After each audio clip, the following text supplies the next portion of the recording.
Hello, யூஏயில் இருக்கிற எல்லாருக்குமே தெரிஞ்சிருக்கும் யூஏயோட 53rd நேஷனல் டேக்காக 4 நாள் லீவ் விட்டுருந்தாங்க. ஸோ இந்த விளாகில் நாங்கள் அந்த 4 நாள் என்னெல்லாம் பண்ணோம், என்னெல்லாம் பிளான் பண்ணோம், எங்கெல்லாம் போனோன்றதை தான் காட்டியிருக்கிறேன். ஸ்கிப் பண்ணாமல் பாருங்கள், ரொம்பவே இன்ட்ரெஸ்டிங்காக இருக்கும் இந்த விளாக்.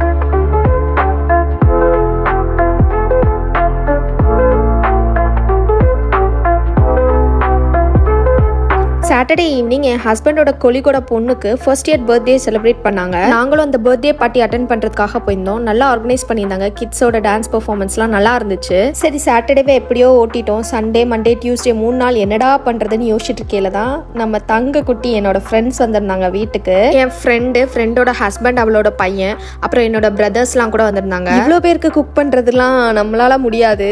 ஆக்சுவலாக பண்ணிடலாம், பட் ரொம்ப டைம் ஆகும். அதனால சரி வெளியவே வாங்கிடலாம் அப்படின்னு சொல்லி காரசாரம்ல பிரியாணி வாங்கியிருந்தோம். நல்லா இருந்துச்சு பிரியாணி. எல்லாருமா சேர்ந்து ஒன்றா உட்காந்து சாப்பிட்டப்போ ரொம்ப ஜாலியாக இருந்தது. என்னை பொறுத்த வரைக்கும் வீடு நிறைய ஆட்கள் இருந்தால் ரொம்ப பிடிக்கும். எனக்கு என்னோட கசின்ஸ் ஞாபகம்லாம் வந்துருச்சு. ஊரில் அப்படி தான் ஜாலியாக நிறைய டைம் ஸ்பெண்ட் பண்ணுவோம். அந்த ஞாபகம்லாம் வந்துருச்சு. நல்லா சாப்பிட்டு முடிச்சாச்சு. இதுக்கப்புறம் ஈவினிங் ஃபுல்லாக டைமை எப்படிரா ஓட்டுறதுன்னு யோசிச்சுட்டே இருந்துட்டு சரி பக்கத்துலேயே இருக்கிற பார்க்குக்கு கிளம்பி போகலாம் அப்படின்னு காஃபிலாம் போட்டுட்டு அப்படியே ஃப்ளாஸ்கில் எடுத்துகிட்டு கொஞ்சம் கார்ட்ஸு, பால் இதெல்லாம் எடுத்துகிட்டு பார்க் கிளம்பிட்டோம். வின்டர் ஸ்டார்ட் ஆயிடுச்சு இல்லையா, சொல்லவே வேணாம். பார்க்ல அவ்வளோ கூட்டம் நிரம்பி வழியுது. எங்க பார்த்தாலும் கும்பலா உட்காந்துருக்காங்க. நம்மளுக்கு ஒரு இடம் கிடைக்காதாடான்னு சுத்தி தேடி எப்படியோ ஒரு இடத்த கண்டுபிடிச்சாங்க. அப்படியே செட்டில் ஆயிட்டோம் நாங்க.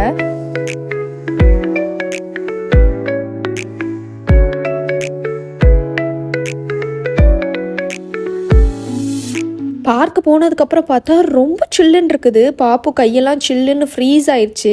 இது சரிப்பட்டு வராதுன்னு மாமா போய் வீட்டில் இருந்து கொஞ்சம் வின்டர் ட்ரெஸ்லாம் எடுத்துகிட்டு வாங்க அப்படின்னு அனுப்பிவிட்டேன். அவங்க வர வரைக்கும் கொஞ்ச நேரம் வெயிட் பண்ணிட்டு இருந்தோம். அப்போ தான் இந்த கிட்ஸ்லாம் வந்தாங்க. இந்த கார்ட்போர்ட் பாக்ஸ் அவங்களுக்கு எங்கேருந்து கிடச்சிதுன்னு தெரில. அதை வச்சுக்கிட்டு ஒரே விளையாட்டு, சுற்றி கேட்சும் அப்படின்னு சொல்லி இளனியும் பாப்பையும் பிடிச்சி அந்த கார்ட்போர்ட்குள்ளே போட்டு ஒரே விளையாட்டு விளையாடிக்கிட்டு இருந்தாங்க. இளன் வேணுக்குனே போய் உள்ளே மாட்டிக்கிட்டு அம்மா ஹெல்ப் மீன்னு சொல்லி கத்திக்கிட்டே இருந்தான். ரொம்ப கியூட்டா விளையாடிக்கிட்டு இருந்தாங்க. சாரி, இளன் யாருன்னு நான் இன்ட்ரடியூஸ் பண்ணவே இல்லை இல்லையா. என்னோட ஃப்ரெண்டு ஜீவிதா, அவளோட பையன் தான் இளன்.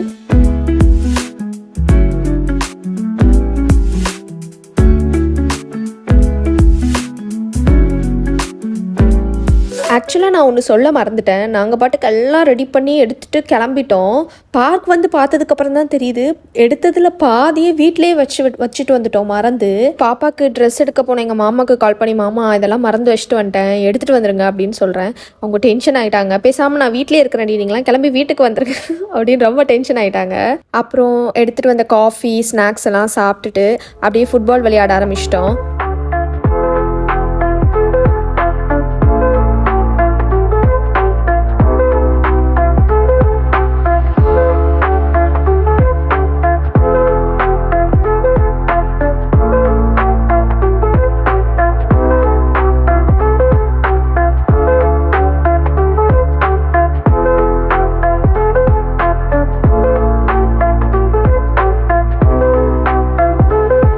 ரெண்டு குட்டீஸும் அழகு போல அங்கிட்டும் இங்கிட்டும் ஓடிட்டு கிடந்துச்சு. அந்த பால் சைஸை விட கொஞ்சம் தான் பெருசா இருக்கிறாங்க 2 பேரும். ஆனா அதை வச்சு விளையாடுறத பாருங்க. நானு மாமாலாம் வேற ஷூ போடாம போயிட்டோமா, அந்த பால் வச்சு விளையாடிட்டு காலில் நல்லா அடிபட்டுருச்சு. ஐயோ தெரியாதனமா ஷூ போடாம வந்துட்டோமே அப்படின்னு அப்புறமா ஃபீல் பண்ணிக்கிட்டு இருந்தோம். டைம் ஆக கிளைமேட் ரொம்ப சில்லுன்னு ஆயிடுச்சு. கையெல்லாம் ஃப்ரீஸ் ஆக ஆரம்பிச்சிருச்சு. ரொம்ப நேரம் ஆடி விளையாட முடியலையா, சரி ஓகே போதும் அப்படின்னு ஃபுட்பாலை ஸ்டாப் பண்ணிட்டு அப்படியே கார்ட்ஸ்ல இறங்கிட்டோம் எல்லாரும்.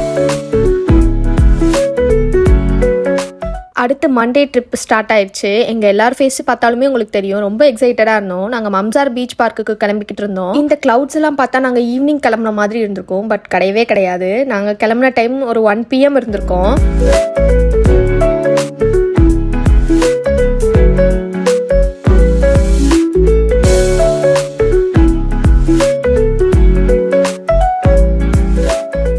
பிளான் சொன்னபடி நாங்கள் அங்கே 9 இல்லை 10க்குள்ளே ரீச் ஆயிருக்கணும். பட் நாங்கள் கிளம்புனதே 1 மணிக்கு தான். மம்சார் பீச் பார்க்கு கிட்ட வந்துட்டோம். வந்து நாங்கள் ஒரு கிட்டத்தட்ட 1 hour மேலே வெயிட் பண்ணியிருப்போம். அவ்வளோ டிராஃபிக். உள்ளே அலோவ் பண்ணவே இல்லை கார் எதையுமே. நாங்கள் வெளியே தான் பார்க் பண்ணிட்டு அப்புறம் ரொம்ப தூரம் உள்ளே நடந்து போனோம். கிட்டத்தட்ட ஒரு 1.5 kilometers உள்ளே நடந்து போயிருப்போம்.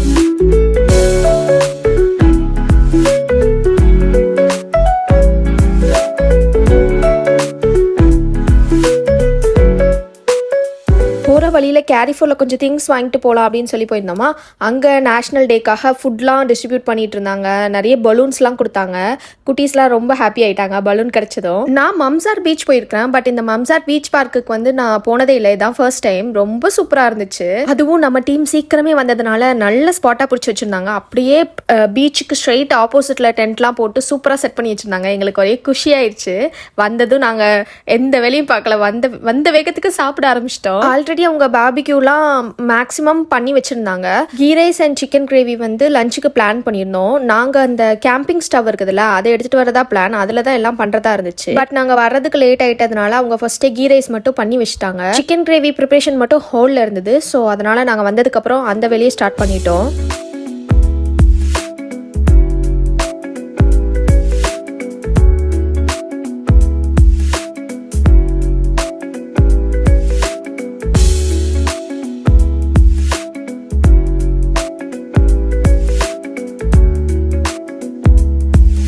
நாங்கள் போனதும் ஃபஸ்ட்டு பாப்புக்கும் இல்லனுக்கும் மட்டும் சாப்பாடு கொடுத்துட்டு அதுக்கப்புறம் வேலையெல்லாம் முடிச்சுட்டு நாங்கள் சாப்பிட்றதுக்கே கிட்டத்தட்ட 5 ஆயிடுச்சு. குட்டி பசங்களே சும்மா இருக்கிறாங்க. இந்த இர்ஃபான் இருக்கிறானே கோக்குன்னு அந்த கோக்கையே தான் குடிச்சிக்கிட்டு இருந்தான். சாப்பிடவே இல்லை ஒழுங்கா. அதான் அந்த அக்கா சொல்லிக்கிட்டு இருக்கிறாங்க, தம்பி அந்த கோக்கை கொஞ்சம் ஒளிச்சு வைப்பா, பசங்க சாப்பிட மாட்டாங்கப்பான்னு. குட்டி மேடமை பாருங்களேன், நல்லா செட்டில் ஆயிட்டாங்க.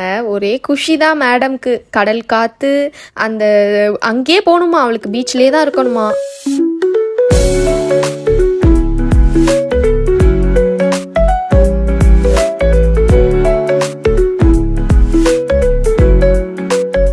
அண்ணா அக்காவெல்லாம் பார்த்ததும் மேடம் கையில் பிடிக்க முடியல. பீச்சுக்கு ஓடிட்டு இருந்தாங்க. அந்த பசங்க தான் பாப்புவை கொஞ்சம் நேரம் பார்த்துக்கிட்டாங்க. நான் ஃப்ரீயாக வேலையெல்லாம் பார்த்துட்டு இருந்தேன்.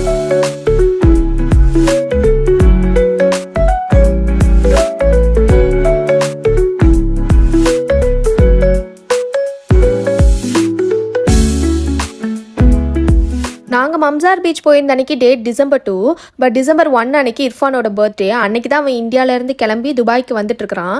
ஃப்ளைட் ஏறுறதுக்கு முன்னாடி எனக்கு கால் பண்ணி, ஸ்ரீ நான் இறங்கினதும் எனக்கு வந்து கேக் கட் பண்ணுங்க ஸ்ரீ எல்லாரும் அப்படின்னு கால் பண்ணி சொல்லிக்கிட்டு இருந்தேன். யாரா நீ வெக்கமே இல்லையா இர்ஃபான் உனக்கு அப்படின்னு சொல்லி திட்டிட்டு சிரிச்சுக்கிட்டு இருந்தேன். சரி ஃபோன் பண்ணி வேற கேட்டு தொலைச்சிட்டானே என்ன பண்ணுறது அப்படின்னு சொல்லிட்டு அன்னைக்கு ட்ரிப்பு போகிறதுக்கு முன்னாடியே அவனுக்கு கேலிஃபோர்டில் போய் கேக்லாம் வாங்கிட்டு தான் போயிருந்தோம். நாங்கள் போனதுமே கேட்குறான், ஸ்ரீ கேக் வாங்கிட்டு வந்தீங்களா எனக்கு அப்படின்னு கேட்குறான். போனதும் கொஞ்ச நேரம் கழிச்சு கேக்லாம் கட் பண்ணி சாப்பிட்டுட்டு அப்படியே பீச்சுக்கே போலேன்னு பீச்சுக்கு கிளம்பிட்டோம்.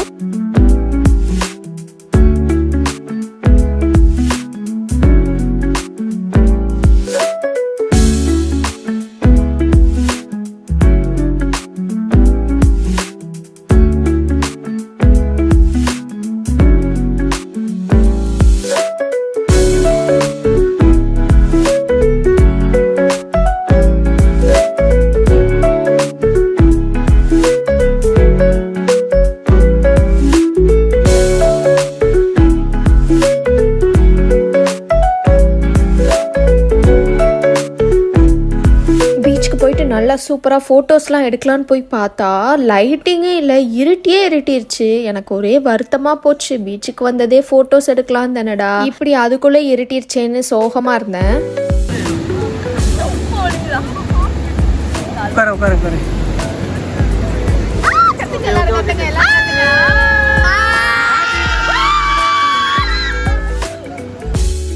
இந்த பீச்சில் வந்து 6 o'clock மேலே கடலில் இறங்குறதுக்கு அலோவ் பண்ண மாட்டாங்க போல். கார்ட்ஸ்லாம் வந்து விசில் பண்ணிக்கிட்டு இருந்தாங்க, யாரும் கடலுக்கு இறங்காதீங்க அப்படின்னு சொல்லி. ஐயோ கடலுக்கு கூட இறங்க முடியாதா, சரி வந்ததுக்கு சும்மா வச்சு வேடிக்கை பார்க்கலாம் அப்படின்னு வேடிக்கை பார்த்துட்டு இருந்தேன். பாப்புக்குட்டியும் அவள் அப்பாவும் மட்டும் தனியாக ஒரு உலகத்தில் விளையாடிட்டு இருந்தாங்க. என்னை சேர்த்துக்கவே இல்லை 2 பேருமே. பீச் மண்ணை பார்த்ததுமே உள்ளுக்குள்ளே தூங்கிட்டு இருந்த குட்டி பசங்களாம் அப்படியே எந்திரிச்சிட்டாங்க. எல்லாரும் சேர்ந்து சாண்ட் கேஸ்டெல்லாம் கட்டிட்டு இருந்தோம்.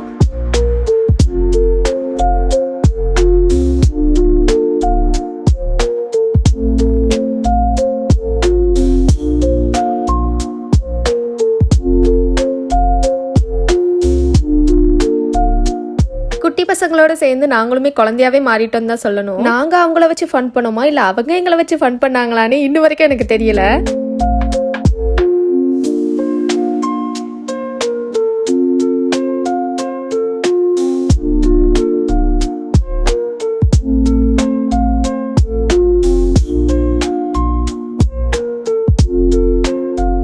பசங்களாம் வேற வந்து என்ன ஆன்டி ஆன்டின்னு கூப்பிட்றாங்களா. ஐயோ ஆன்டி சொல்லாதீங்கடா அக்கா சொல்லுங்கடான்னு கெஞ்சிக்கிட்டு இருந்தேன் அவங்க கிட்ட.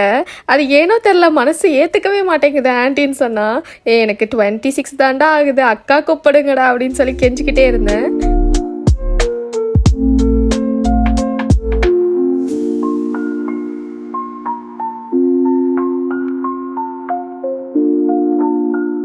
நல்லா இருட்டினதுக்கப்புறம் ஷட்டில் காக் எடுத்து விளையாட ஆரம்பிச்சிட்டோம். பீச்சுக்கு பக்கத்தில் நெட் கோட்லாம் இருந்துச்சு. பட் அங்கே ரொம்ப காற்று அதிகமாக அடிச்சதுனால எங்களால் அங்கே விளையாட முடியல. ஸோ நாங்கள் வெளியவே நின்று விளையாடிட்டு இருந்தோம். இது போர் அடிச்சதுக்கப்புறம் எல்லாருமா சேர்ந்து பால் வச்சு ரவுண்டாக நின்று ஒரு கேம் விளையாடிட்டு இருந்தோம். அது என்ன கேம்னு கூட இன்னமும் எங்களுக்கு தெரியும். நல்லா டயர்ட் ஆனதுக்கப்புறம் அப்படியே டின்னர் சாப்பிட்டுட்டு ஒரு 10-10:30க்கெலாம் கிளம்பிட்டோம். டியூஸ்டே அது கண்டிப்பாக ரெஸ்ட் எடுக்கணும்னு நினச்சிட்டு இருந்தோம். ஆனால் அன்னைக்கும் ஒரு பிளான் வந்துருச்சு. நான் என் ஃப்ரெண்டை பார்க்குறதா ஒரு பிளான், எங்கள் மாமா அவங்களோட காலேஜ் மேட்டை பார்க்குறதா ஒரு பிளானு. சரி ஏதாவது ஒரு காமனான மால், ஷாப்பிங் மால் போகலாம், அப்படியே கொஞ்சம் ஷாப்பிங்கும் பண்ணிட்டு வரலாம் அப்படின்னு சொல்லி கிளம்புனேன்.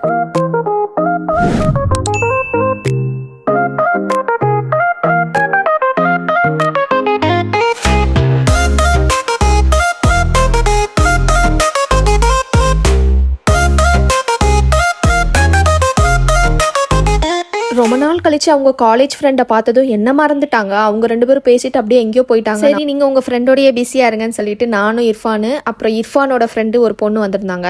நாங்கள் 3 பேரும் ஷாப்பிங் போயிட்டோம். இர்ஃபான் அந்த பொண்ணோட மேரேஜ்க்கு கூட எதுவும் கிஃப்ட் பண்ணல அப்படின்னு சொல்லிட்டு இருந்தான். ஏதாச்சும் கிஃப்ட் பண்ணும் ஸ்ரீ, வா போய் பார்க்கலாம் அப்படின்னு சொல்லி கூட்டிட்டு போனோம். சரி நாங்கள் ஹேண்ட்பேக் பார்க்க போனோம். ஏடா என் சேனலுக்காக எனக்கு கொஞ்சம் வீடியோ எடுத்து தாடானா. அவன் ஃபேஸை காட்டுறதுல தான் கீனா இருந்தான். கொஞ்சம் கூட எனக்கு வீடியோ எடுத்தே தரல. நான் செம்ம காண்டாயிட்டேன். இர்ஃபான் என் கூட பேசாத போன்னு சண்டை போட்டுட்டேன். ஆனாலும் அவன் அடங்கலையே. நான் எப்பெல்லாம் வீடியோ ஆன் பண்றேன்னு தெரிஞ்சதும் முன்னாடி வந்து நின்றுதான் கேமராக்கு முன்னாடி. ஹேண்ட்பேக் வாங்கிட்டு நாங்கள் அப்படியே சென்டர் பாயிண்ட் போயிட்டோம். எனக்கு ஒரு ட்ரெஸ் பார்த்துருந்தேன் அங்கே, ரொம்ப பிடிச்சிருந்ததா. சரி ஓகே அதை ட்ரையல் பண்ணலாம் அப்படின்னு ட்ரையல் ரூம்க்கு எடுத்துட்டு போயிட்டேன்.